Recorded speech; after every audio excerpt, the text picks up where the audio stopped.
Assalamualaikum warahmatullahi wabarakatuh. Di sini Ibu akan menjelaskan tentang garis sejajar, tegak lurus, titik tengah, dan titik berat. Yang Ibu jelaskan bisa kalian lihat di buku paket halaman 58 sampai 64. Nah, di sini ada gambar koordinat sumbu X dan sumbu Y, di mana di sini ada garis G1 dan G2. Garis G1 ini dia sejajar dengan sumbu X. Dari G1 sampai X ini 4 satuan, dari G2 sampai sumbu X ini 5 satuan. Garis G ini karena dia sama-sama 5 satuan, contoh nih, misalnya titik S, dia jaraknya itu 5 satuan ke sumbu X.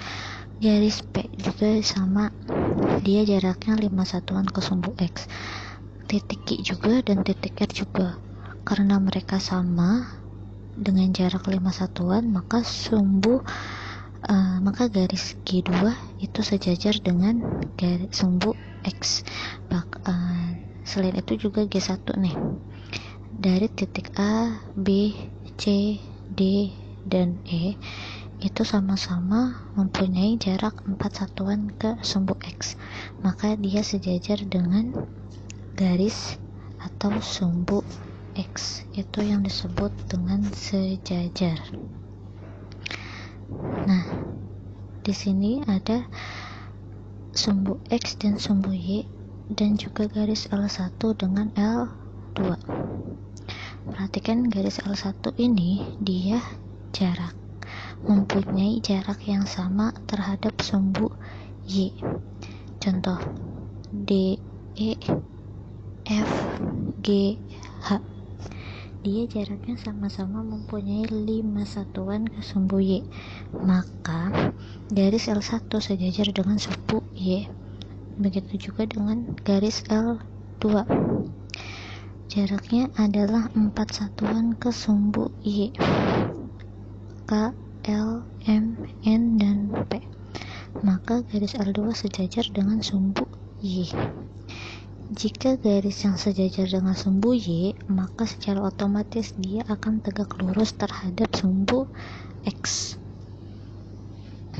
Diingatkan lagi, garis yang sejajar dengan sumbu Y, dia akan tegak lurus dengan sumbu X.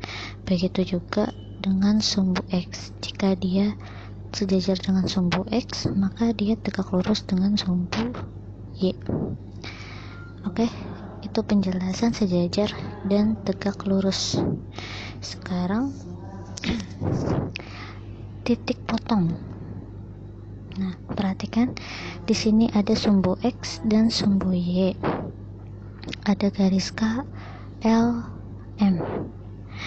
Ketiga garis ini tidak ada yang sejajar dengan sumbu X dan sumbu Y, namun mereka berpotongan terhadap sumbu X dan sumbu Y. Jika garis K, dia berpotongan di sumbu X pada titik 3,0 dan 0,3. Garis L, dia berpotongan di titik 1,2 terhadap garis K.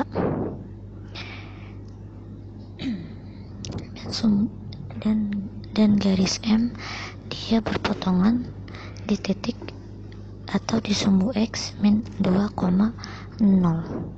Maka garis yang tidak sejajar dia akan berpotongan. Lanjut.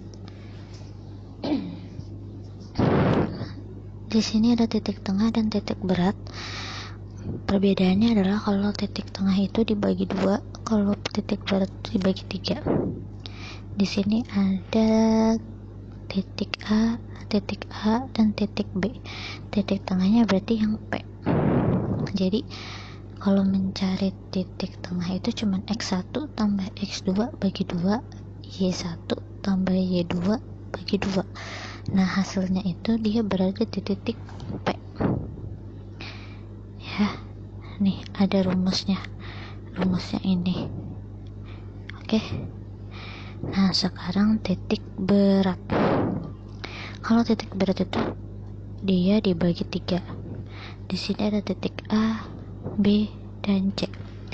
Yang titik beratnya adalah si G. Berarti misalnya mencari titik berat si G. Titik berat kan tetap X, Y. Maka untuk mencari X-nya berarti 1 ditambah 8 ditambah 6 bagi 3. Mencari Y-nya 3 ditambah 1 ditambah 8 bagi 3. Penjelasannya ada di sini. Nih, 1 tambah 8 tambah 6. 1 tambah 8 tambah 6 sama dengan 15. Dibagi 3. Hasilnya 5. Nah, untuk Y-nya kan sini 3, 1, dan 8. Berarti 3 tambah 1 tambah 8, 12. Dibagi 3, hasilnya 4. Maka XG-nya 5,4. Sama halnya dengan gambar kedua. X-nya min 3, 4, dan 5 itu ditambah dibagi 3, hasilnya 2. Y-nya min 1 dengan 5, hasilnya dibagi 3, 1. Jadi titik beratnya 2,1. Nah, itu penjelasan ibu. Sekarang kita ke contoh. Contohnya itu ada di halaman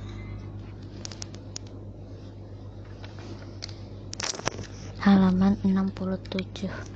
Ini gambarnya. Di sini soalnya adalah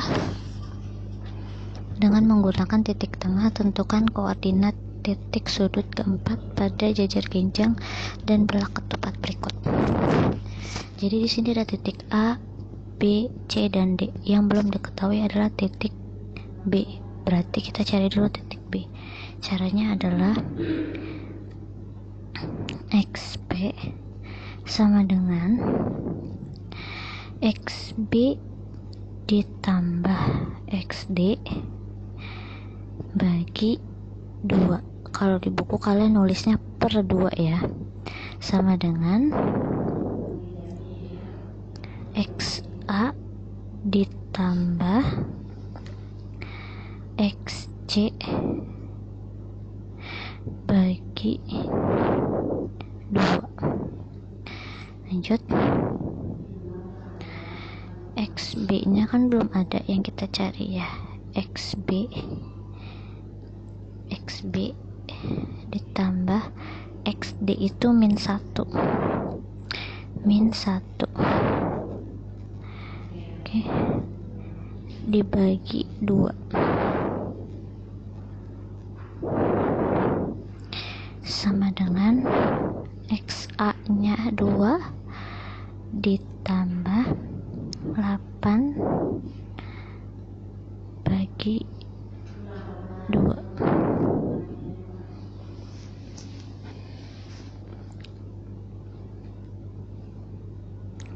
Nah, ini tetap XB min 1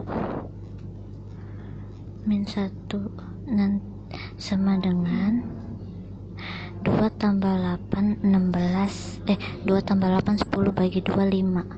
Nah, 5 2 nya ini 2 yang di sebelah kiri itu pindah jadi dikali 2. Oke.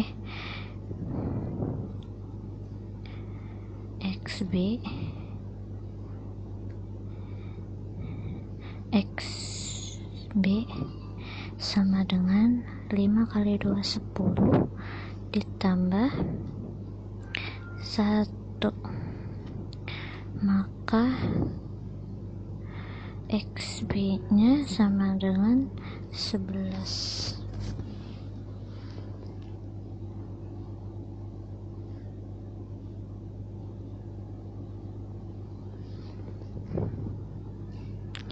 Lanjut, berarti kita sekarang cari YP sama dengan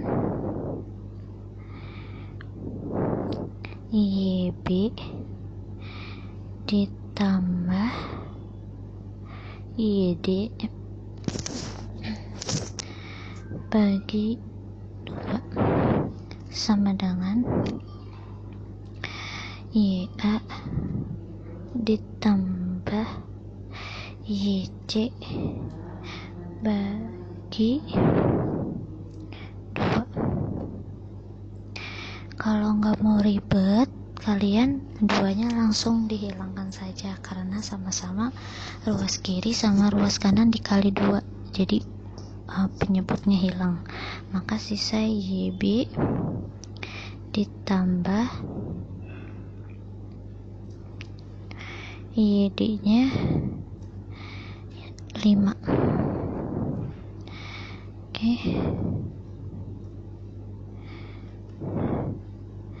Bagi 2 sama dengan YA nya -1 ditambah YC nya 3 bagi udah nggak dibagi ya, mohon maaf, udah nggak dibagi kan tadi ruas kiri sama ruas kanan udah dikali 2, jadi otomatis penyebutnya hilang ya. Langsung saja YB sama dengan -1 tambah 3 itu 2, karena ini plus 5 jadi -5, maka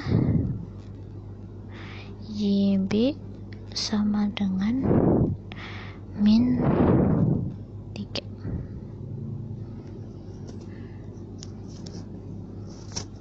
Jadi koordinat titik B adalah 11,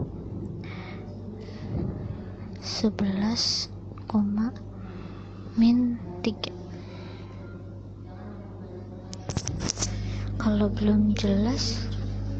Kalau misalnya belum jelas, kalian bisa dilihat buku paket halaman 65. Nanti tugasnya ibu akan share di e-learning di KE 13 ya.